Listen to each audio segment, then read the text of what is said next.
4 myths of slabbed coins right here on Yankee Stacking.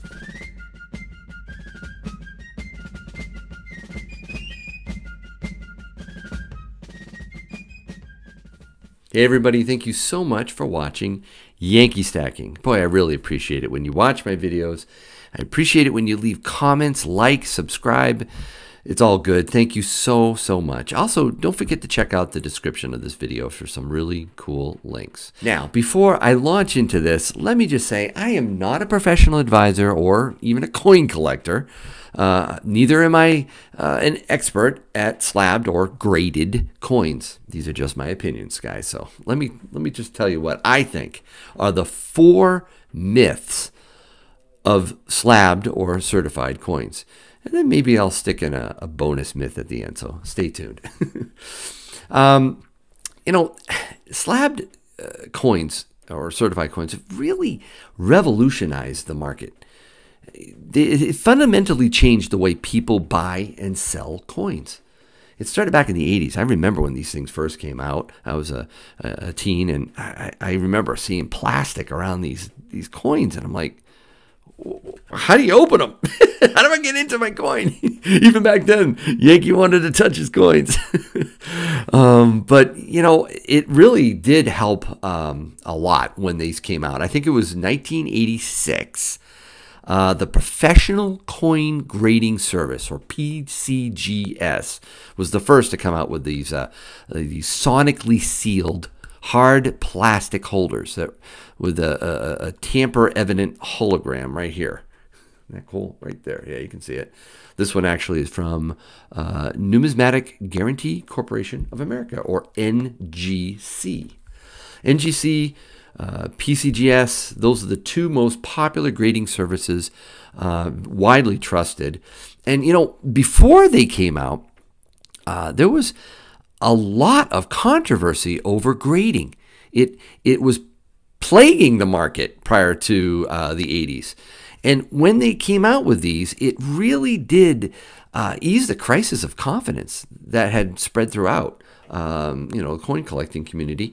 People just didn't trust the quality of coins. And today, you know, it's a lot better in that regard. Most people accept, you know, that the grades put on these slab coins are legit, especially from a reputable grading service like PCGS and NGC. But while this slab revolution was positive, it also gave rise to a number of misconceptions, maybe even downright falsehoods among the coin buying public. And, you know, with stacking and stackers, we're especially vulnerable. We may not have the skills. I'm talking about myself.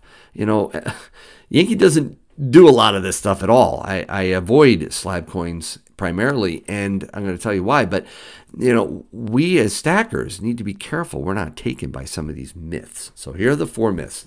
First one, slab coin grading is a science, not an art. Okay? Well, no, it's kind of both. Did you know that SD Bullion is giving away a monster box of 2023 Silver Eagles? Sign up today at sdbullion.com/sweepstakes. Complete precision, total consistency, that's impossible in the real world. Almost any dealer who handles these things are going to tell you that even the best grading services, you know, they're not always consistent. Okay, you know, I could. This one's a PF69. I could crack this out, right? I could literally send it back to NGC, and it may come back as a PF70. Okay, so there is some potential inconsistency there. You know, it's graded on a continuum too, guys. Okay, you know, some coins are you know, maybe they're graded 65, let's say, right? But it's gorgeous, right? It's got luster. It's just really a beautiful coin. It could be a hair away from a 66, all right? But then maybe the coin that's at 65, a PF65, might be lackluster, spotted, just kind of ugly. It barely qualifies for a 65. And then there's potentially a whole bunch in between, right? In fact, I read that when NGC came out, I'm trying to remember when it was. I can't remember, but they came out with an internal grading system in their grading rooms when they use letters A, B, and C. So if a grader looked at a coin and said, I think that's a high-end 69, he might say it's an A. Okay, and if it was a low-end 69, she might say, that's a C. Okay, and then if it was in between, it might be a B or no letter at all, right? And then they added A plus, A minus, C plus, C minus. You get the point, right? It's, I think PCGS later on came out with their own plus grading system. Basically what they were doing is they were simply acknowledging that not all coins of the same grade are equal. So the bottom line for me is just take a look at the coin very, very closely, okay? If you see that it looks kind of ugly, to you, well, then it's probably going to be ugly to somebody else. The other thing I don't like about grading, oh man, it's so hard sometimes to know if a scratch is on the plastic or if it's on the coin. You got to wiggle it and look, and yeah, that's on the plastic. This one's in pretty good shape. All right, so that's the first myth. The second myth, slab coins will keep you from getting ripped off. No. Okay. You and your money can just as easily be parted unfairly with a coin that's certified as with one that isn't. All right. And this isn't as much about the accuracy of the grading itself, but it's just the price. Okay. Grading, yeah, it's subjective, but a dealer can price coins at multiple of their fair market value, okay? And just because a coin is accurately graded, that doesn't mean it's fairly priced. I've seen dealers grossly overcharge customers for coins that have been certified. Oh, it's in a plastic case. It's worth a whole lot more. No, you need to do your homework. Make sure you figure out what the fair market value of the coin that you're interested is. The coin that you're interested in buying is. So, I bought this one for $11. Okay. I actually pulled out the gray sheet with Tim. We looked at it, and it was, around that price. He gave me a great deal on it, and, it's silver. But, a lot of people, they see this little fancy hologram in the back, and they go, what? That must be worth a lot of money. Don't be fooled. And, as a stacker, I'm just not that good at looking at coins and saying, I know what that price is, right? I need to be very careful. All right, so that's myth number 2. Myth number 3, slab coins are a better investment. Well, this one is just plain nuts, okay, everyone? Even PCGS themselves tells their customers this is not true. They state, and I quote, certification by PCGS does not guarantee protection against the normal risks associated with potentially volatile markets. The degree of liquidity of PCGS certified coins will vary according to general market conditions and according to the particular coin involved. For some coins, there may be no active market at all at certain points in time. Well, there you have it, guys. I think certification may actually have created more volatility in the marketplace. And, and limiting your purchases to this stuff isn't going to protect you from that volatility. The fact that the coin is certified, yeah, that might let you offload the coin, at its high, or maybe sell it at its low, but it's not going to protect you against the market volatility itself. There are just 2 risks that buying slab coins help protect you against: purchase risk and sale risk. Purchase risk, that's the risk that you might overpay when you buy a coin. That's where a price guide, like that gray sheet for certified coins, comes in really handy.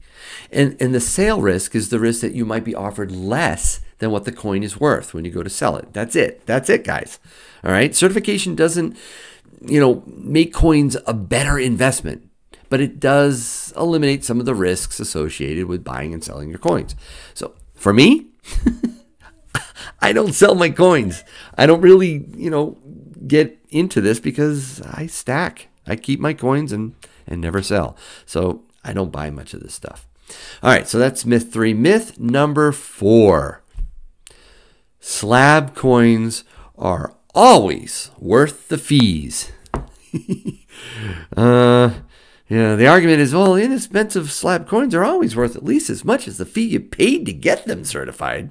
Right? Right? No.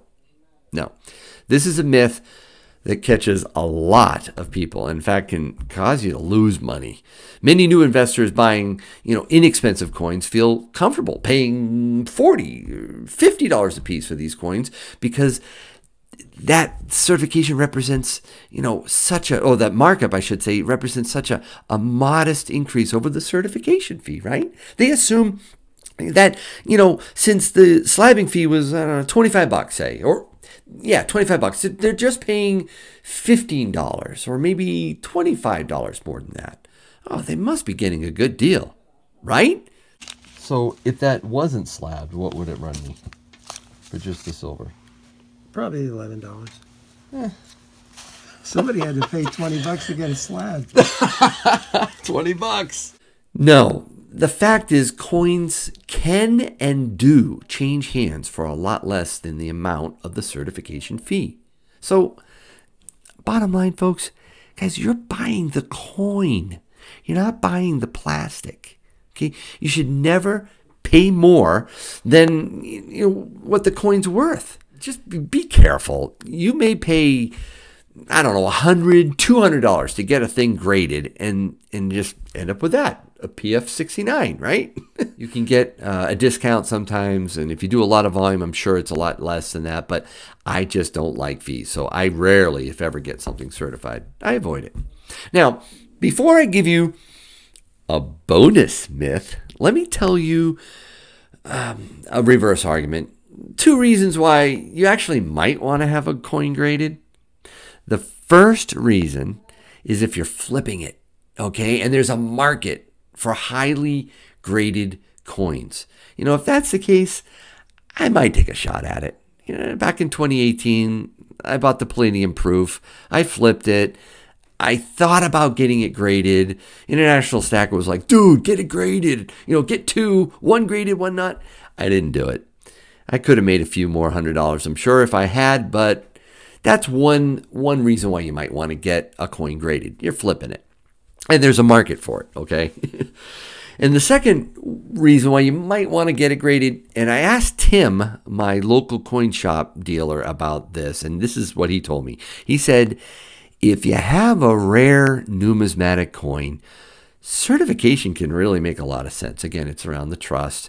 It might make a lot of sense to do it in that case. All right, rare numismatic coin. While he would recommend doing that for those types of coins, he thought that slabbing modern bullion silver coins was a total waste of money. That's from a guy who really knows his stuff. All right, so now I promised you a bonus myth, if you will, and this is it. Slabbed coins can't deteriorate. Whoa, no. On the contrary, slabbed coin deterioration is a real problem. I mean, it does happen. I had another one and a while back, and it was deteriorating right inside the plastic. So it does happen. In fact, NGC conducted some really cool age acceleration simulations in which coins were sonically sealed like this one. They were subjected to these tests, and they were aged by decades. You know what the results were? Well, for copper coins, it was really bad. Many of them just deteriorated right away inside the holder. But even silver showed signs of some deterioration. Definitely toning.